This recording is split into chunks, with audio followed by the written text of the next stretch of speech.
Para honra y gloria de Dios, hermanos, los que están acá presentes y aquellos que a través de estos medios podrán conocer cosas grandes y ocultas, vamos a continuar con esta serie que venimos desarrollando desde hace ya varias semanas, donde hemos aprendido cosas muy importantes que no se suelen hablar muchas veces en la iglesia. Hemos hablado de extraterrestres en la Biblia, de dinosaurios, hemos hablado acerca del arca de la alianza, del arca de Noé y muchas cosas más, y ahora vamos a hablar acerca de la altura, porque en la Biblia aparecen seres enormes.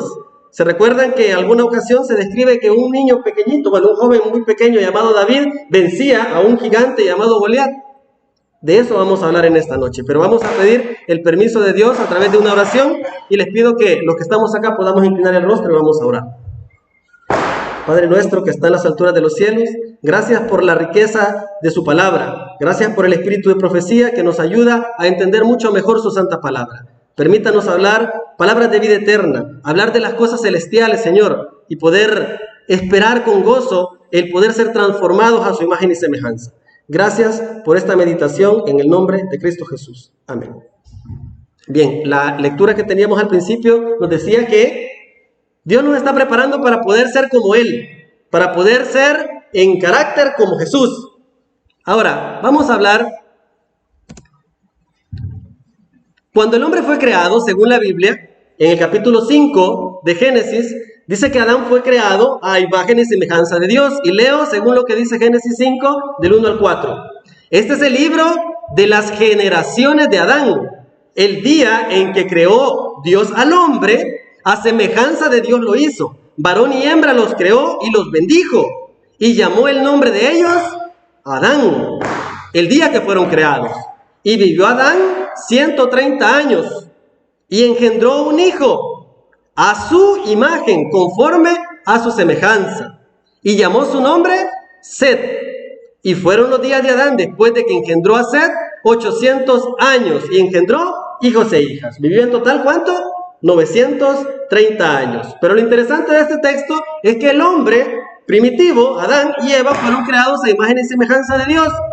Pero los hijos que nacieron de ellos después del pecado no nacieron a imagen y semejanza del Eterno, sino a imagen y semejanza de su Padre. Así como nosotros nacemos a imagen y semejanza de nuestros padres, porque de ellos heredamos la genética de nuestro cuerpo. En Patriarcas y Profetas, en la página 26, hablando de estos temas, dice el Espíritu Santo: cuando el hombre salió de las manos de su Creador, era de elevada estatura y perfecta simetría. O sea, era un hombre hermoso, una mujer hermosa. Su semblante llevaba el tinte rosado de la salud. No era ni moreno, no era chelito, no era amarillo, sino que tenía el tono rosado de la salud. Y brillaba con la luz y el regocijo de la vida. La estatura de Adán era mucho mayor que la de los hombres que habitan la tierra en la actualidad. Decía el hermano, 1,67 m, la hermana decía 1,48 m. Era superior, mucho superior a la estatura de los humanos de este tiempo. Hablando de Eva, dice, ella era algo más baja de estatura que Adán. No obstante, su forma era noble y plena de belleza. Éramos a imagen y semejanza de Dios. Éramos el vivo retrato del mismo Dios en cuanto a su apariencia, en cuanto a su semejanza. En un libro recopilatorio llamado Conflicto y Valor se rescatan estas palabras. Los primeros habitantes de la tierra recibieron sus instrucciones del Dios infinito que había creado el mundo. Él mismo los instruía. Cada sábado llegaba Jesús a reunirse con ellos al jardín del Edén. Dice, los que recibieron su conocimiento directamente de la sabiduría infinita no eran faltos de conocimiento. Hay en la actualidad muchas invenciones y adelantos y máquinas para ahorrar trabajo que los antiguos no tenían y no las necesitaban. Los científicos tratan de explicarse cómo estructuras enormes con unas piedras de tamaños impresionantes pudieron ser colocadas por los hombres antiguos, porque descartan el relato bíblico de la existencia de estos personajes que eran sumamente grandes. Descartan el relato bíblico que es la verdad. La Biblia relata que en la antigüedad, antes del diluvio, habían gigantes, y todos eran gigantes, no eran unos 2 o 3 los que habían. Hago un paréntesis porque hay una creencia en sectas que define que estos gigantes de los que habla la Escritura son realmente seres híbridos entre ángeles y humanos. Ángeles caídos tomaron posesión de las mujeres porque les gustaron, y de esos hijos que tuvieron nacieron estos gigantes, según ellos.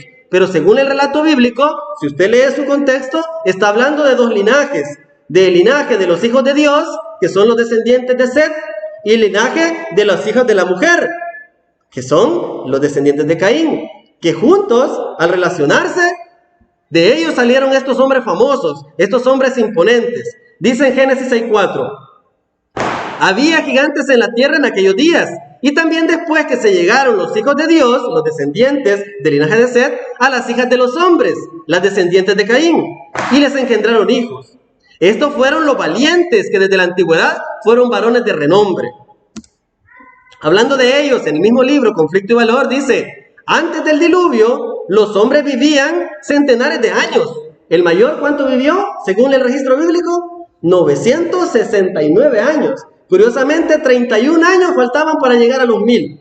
Dice, y la persona de 100 años eran consideradas jóvenes. Esos hombres que vivían tanto tenían mente sana en cuerpo sano. Llegaban al campo de acción entre los 60 y los 100 años. La edad aproximada en la que aquellos que viven más en la actualidad ya han representado su parte en el breve lapso de su vida y han salido del escenario. Ya la mayoría de personas ya de 60 años para arriba, ya nos cuesta, ¿verdad? Ya nos cuesta hasta movernos muchas veces. Dios destruye la tierra con un diluvio y esa generación longeva y enorme fue destruida por él. Pero después del diluvio, Noé seguía siendo de un porte tremendo. Sus hijos todavía seguían siendo grandes. Pero a medida que su alimentación fue cambiando, que el ambiente fue cambiando y sus costumbres también, ellos fueron degradando en cuanto a estatura. Pero hubo cierto linaje que se mantuvo con un tamaño bastante considerable. Por ejemplo, cuando el pueblo de Israel estaba por entrar a la Canaán celestial y estos espías fueron enviados para poder inspeccionar esa tierra, ellos se dieron cuenta que habían personajes muy grandes. Y se registra en Números 13:33 lo siguiente. También vimos allí gigantes, hijos de Anac, raza de los gigantes, dice. Y éramos nosotros, dicen estos espías cobardes, a nuestro parecer como langostas, y así les parecíamos a ellos. Otros relatos de personas enormes como Amalek se registran en Deuteronomio, Samuel y Crónicas. Ahí quedan registradas las citas para quien le interese buscar más. Ahora, es interesante cómo después del diluvio todavía había gente enorme. Pero, ¿qué tanto tiempo pasó para que dejaran de existir estos personajes grandes? Porque no fue este hombre derrotado por David, Goliat, el último de los gigantes. Todavía en el tiempo de los reyes, todavía se registraba que habían personas enormes. Ahora, es interesante cómo personas de ciencia del pasado pudieron registrar que en sus expediciones ellos se toparon con personajes enormes. Por ejemplo, un explorador, Fernando de Magallanes, que fue el que dio nombre, por él se llama así, el Estrecho de Magallanes, que se encuentra en Chile, que hay un islote que está separado del continente, que une el Océano Pacífico y el Atlántico, así lleva su nombre. Para los años 1510, 1520, él bautizaba la tierra de Patagones, que quiere decir la tierra de los gigantes, porque algo en sus exploraciones había encontrado él en esas tierras y lo había dejado registrado, la tierra de los gigantes. También durante la historia se han registrado muchísimos hallazgos de esqueletos de personas que medían tamaños descomunales a los nuestros. Por ejemplo, en algún momento, en el año de 1895, esta prestigiosa revista estadounidense, World, se llama The World, publicó, dice en la portada, el hallazgo de una momia en San Diego. Dice que esta momia medía alrededor de 2.7 metros. Hay un hombre en la actualidad que todavía vive, que tiene el récord Guinness por altura y tiene una altura semejante a esta más o menos. Pero él padece un síndrome, una enfermedad que se llama gigantismo. Así que a él no se le podría considerar como un gigante, sino con una enfermedad, y por ello él creció de forma descomunal. Pero también hay hallazgos que no aparecen todos los días en televisión, de cosas más impresionantes. Por ejemplo, en un museo en Texas se encuentran los fósiles de seres humanos de medidas extremadamente grandes. Por ejemplo, dice que a finales de 1950, en Turquía, cerca del Éufrates, se descubrieron estos huesos y se midieron estos huesos y las piernas, los fémur, el hueso de la pierna, que es el hueso más extenso del ser humano, tenían medidas de 120 centímetros. O sea, un poco más pequeño que nuestra hermana. Eran tremendamente grandes. Imagínense el tamaño que pudo haber tenido un personaje como este. Pero la ciencia no los saca a la luz porque les tira por tierra sus teorías. Cuando la Biblia, que es un libro también científico, hablaba acerca de estos personajes que fueron eliminados por el diluvio y otros se continuaron después del diluvio. Esto ha sido de lo más impresionante que se ha encontrado en Australia. Un cadáver de un hombre que ellos consideran un homínido. O sea, según la evolución, un ser humano anterior al Homo sapiens, que somos, según ellos, nosotros. Un ser humano anterior, antes en su evolución, que mide 5.3 metros. Imagínense, más alto que el templo en el que estamos. Del tamaño casi de un poste de teléfono, de esos pequeños. 5 metros. Y se encuentran estos fósiles por doquier, pero no salen a la luz porque tiran por tierra las teorías científicas. Ahora, dejando a un lado un poco acerca de estos hallazgos, sabemos que Jesús estaba prometido desde el momento de la caída del hombre. La primera promesa del Mesías era que un día aparecería uno que acabaría con Satanás, y esa era la figura de Cristo. Pero según Isaías, a pesar de que Adán fue creado con una estatura superior, Jesús no vendría en esa condición. Según lo que dice Isaías 53:2, hablando del Mesías, de Jesús, dice de él: subirá cual renuevo delante de él y como raíz de tierra seca. No hay en él parecer, ni hermosura. Lo veremos más inatractivo para que le deseemos. Está hablando de Jesús. Él no vendría ni con una estatura imponente, aunque según el espíritu de profecía era ligeramente más alto que el promedio, pero no venía con una belleza física superior a la del humano común. Él había heredado una serie de años de degradación. Y recordemos que Jesús fue hijo y todos sus genes fueron heredados solamente por María. Los genes de María fueron heredados a su hijo. En el deseado de todas las gentes, habla acerca de cómo vendría Jesús. Dice que durante 4,000 años que habían pasado desde la caída del hombre, la familia humana había estado perdiendo fuerza física y mental, así como valor moral. Y Cristo tomó sobre sí la flaqueza de la humanidad degenerada. Únicamente así podía rescatar al hombre de las profundidades de su degradación. Él no venía con un superpoder, no venía con superfuerza, venía dotado de la fuerza del Espíritu Santo, al cual nosotros también tenemos acceso, porque dice: pidan al Espíritu Santo, que el Señor se lo dará a quien se lo pida. Entonces no estamos en condiciones diferentes a las que Jesús estuvo cuando estuvo aquí en la tierra como humano. Este ejemplo muestra, por ejemplo, en la primera imagen, a quien pudo haber sido Adán con una estatura, Noé ligeramente más pequeño, y en la actualidad una estatura considerablemente inferior. Así vino Jesús, así apareció Jesús, no con la altura que tenía el hombre primitivo, el hombre Adán. Ahora, les decía al principio, antes de comenzar la grabación, que nosotros hoy vamos a aprender cosas también celestiales. ¿Qué va a pasar con nosotros cuando este cuerpo sea transformado? Sabemos que cuando Jesús venga, porque lo registra Tesalonicenses, seremos resucitados y hemos muerto. Y si no, si estamos vivos, seremos transformados. Y dice el texto: porque el Señor mismo, con voz de mando, con voz de arcángel y con trompeta de Dios, descenderá del cielo, y los muertos en Cristo resucitarán primero. ¿Qué más podemos sacar de ese texto? En Eventos de los Últimos Días, este libro recopilatorio de textos de Ellen White, podemos rescatar este texto que dice, hablando de los que son resucitados en la primera resurrección: todos salen de sus tumbas de igual estatura que cuando en ella fueron depositados. Si mi hermana tiene la dicha de ir al descanso, de 1,48, de 1,49, digámoslo así. No, de 1,45 sin tacones. Mi hermano, de 1,69, de 1,67. Así como fuimos al descanso, así regresaremos en la resurrección. Dice, pero mire qué interesante, dice que Adán que se encuentra entre la multitud resucitada es de soberbia altura y formas majestuosas. O sea, algo así como yo, pero multiplicado por 10. Dice, de porte poco inferior al del Hijo de Dios. O sea que en este momento Jesús no ostenta una altura como la nuestra, sino que su porte es ligeramente superior al que tenía Adán cuando fue creado. Mire qué impresionante. Sé que nosotros no nos podemos imaginar a un Jesús así pequeñito de mi altura o ligeramente más grande. Es mucho más alto, mucho más grande. Ahora, ¿cómo fue que creció tanto? Vamos a aprenderlo también ahora. Hablando de ello, dice, presenta, hablando de Adán, un contraste notable con los hombres de las generaciones posteriores. En este respecto se nota la gran degeneración de la raza humana, pero todos se levantan con la lozanía y el vigor de eterna juventud.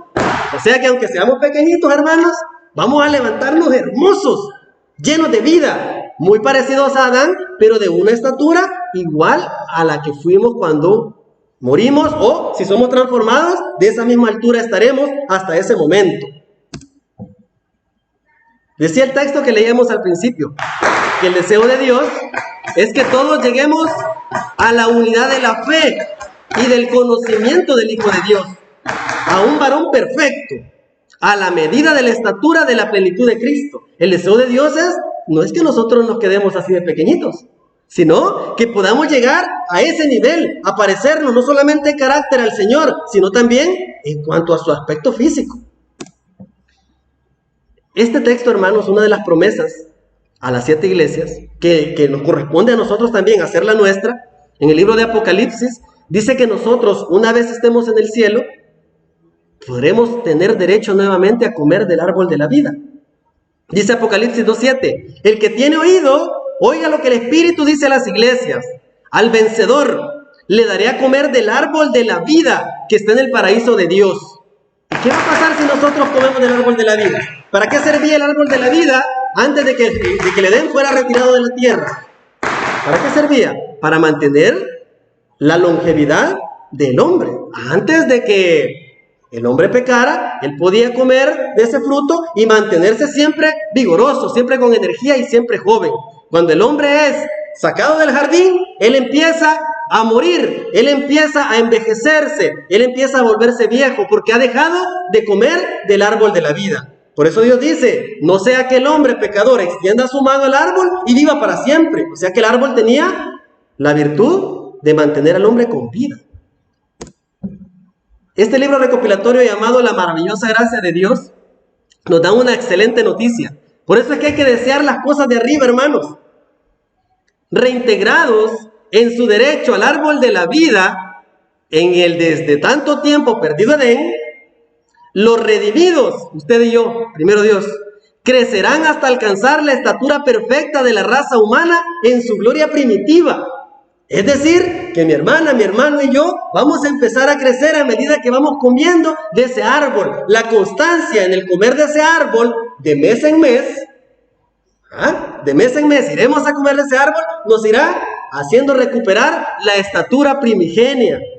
Dice, las últimas señales de la maldición del pecado serán quitadas.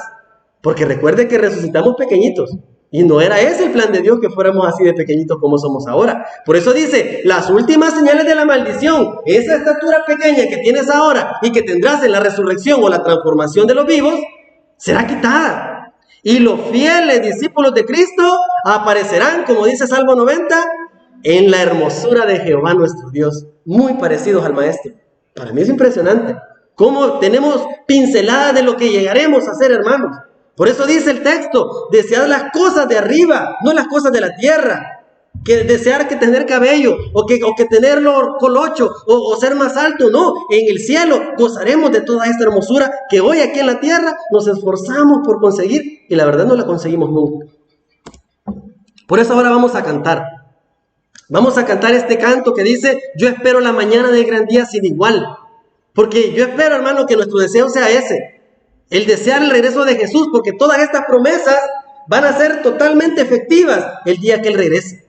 Así que le voy a invitar a orar para que quede en la grabación y luego vamos a cantar este himno. Necesito inclinar el rostro y vamos a orar para dar gracias a Dios por esta promesa que será nuestra si nosotros la queremos.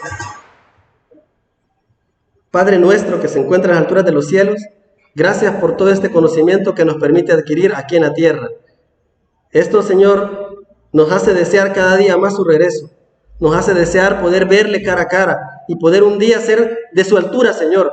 Poder estar y poder verlo a los ojos, poder abrazarlo y poder estar con usted por toda la eternidad. Gracias porque estas promesas nos dan más aliento y nos dan más ánimo. Nos motivan a esperar su regreso. Nos motivan a estar listos en todo momento.